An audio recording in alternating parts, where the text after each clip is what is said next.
you got some bank receipts and you file taxes on those bank receipts, apply. Hello everyone, welcome back to my channel. My name is Chawanne Burns. Please click that like button and that subscribe button. In today's video, we are going to discuss the economic injury disaster loan and the payroll protection program loan or forgivable loan. And we're going to talk about the differences. We're going to talk about when can you apply.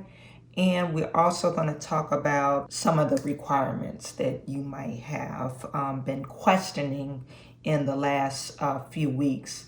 Okay, so please everyone, watch the video to the end, people. Okay, I don't know why I gotta tell you this.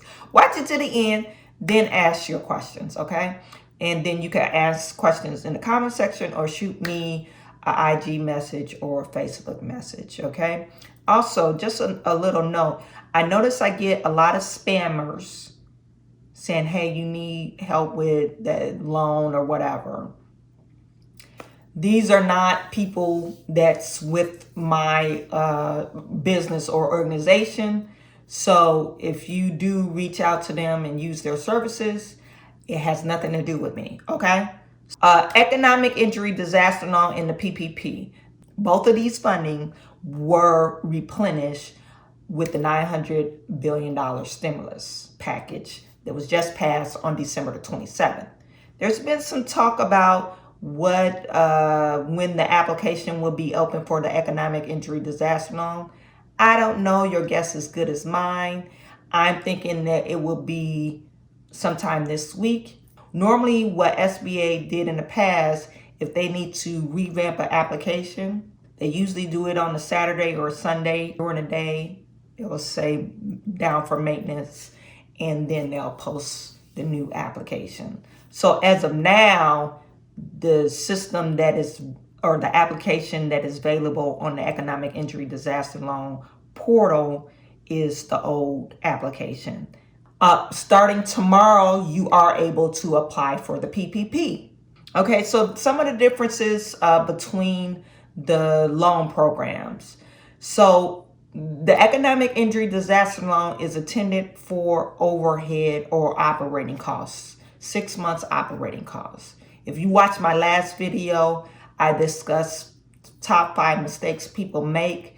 And when they determine your operating costs, they are determining off of the information you put in the system, as far as what is your gross revenue and what is the deducted amount for the cost of goods sold, okay? And that's how they calculate your operating costs, okay? So you want to fill that out correctly.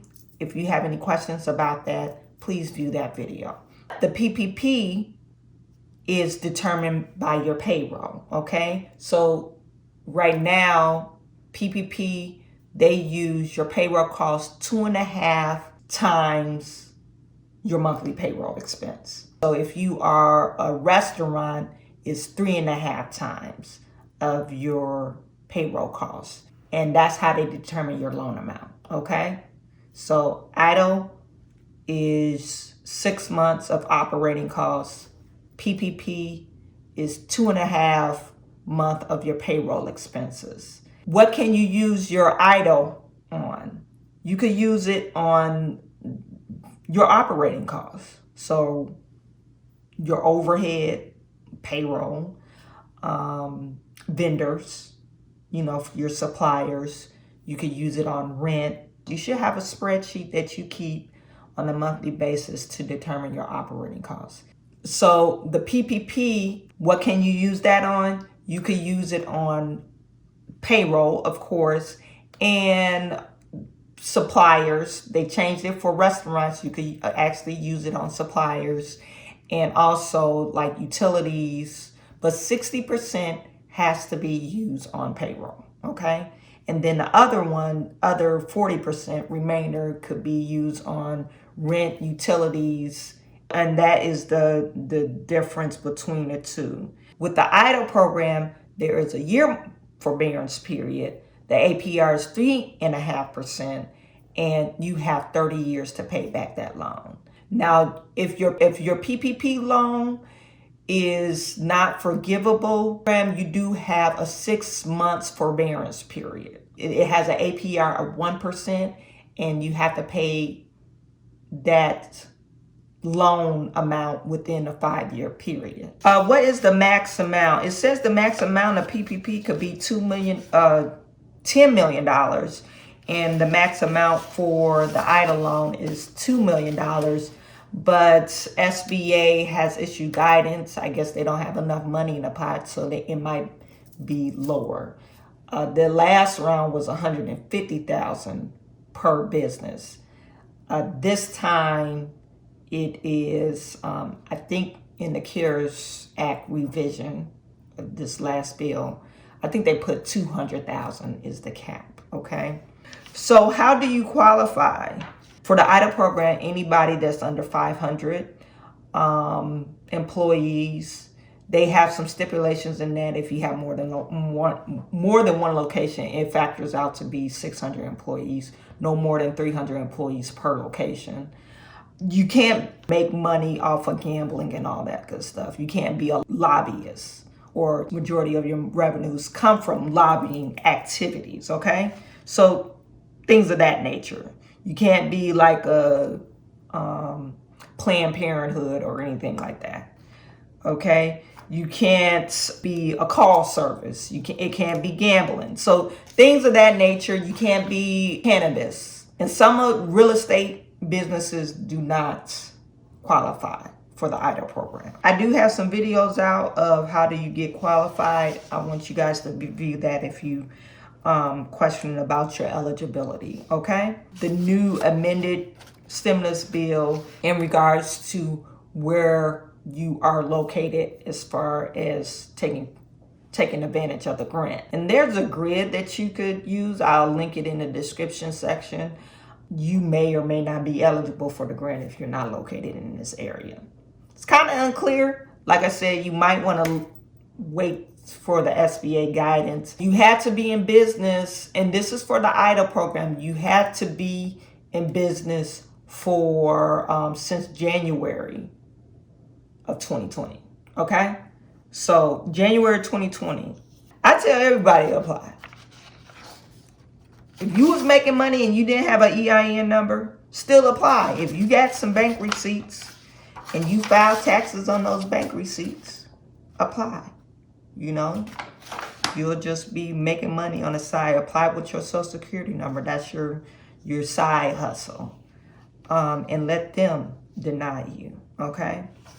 But if you had a side hustle and was making some money and you got receipts and you pay taxes on your money, apply for the PPP in the EIDL program, okay?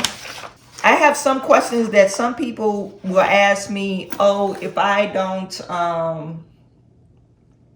already received the grant and I already received the loan for the first round of the EIDL program and I need some more money, you just need to put in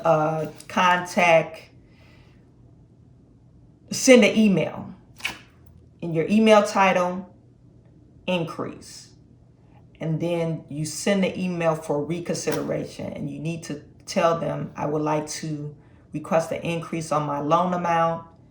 You have to had filed your taxes for the prior year, and I guess since the taxes are not due to April, so I'm assuming 2019 taxes, you have to have that available because they're going to ask that. And if you already have a 4506T form, attach that form and attach your P&L, okay? And send that in and request an increase. I would suggest to put the dollar amount that you would like so they won't come back and say, oh, what dollar amount would you like? Or you could just allow them to calculate it for you. But I believe they're still saying the max amount is $150,000 for that loan amount.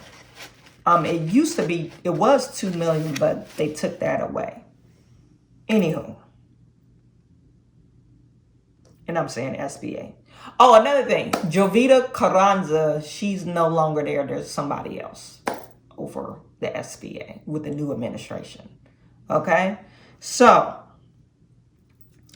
you could just expect to see another video once they launch the EIDL program application.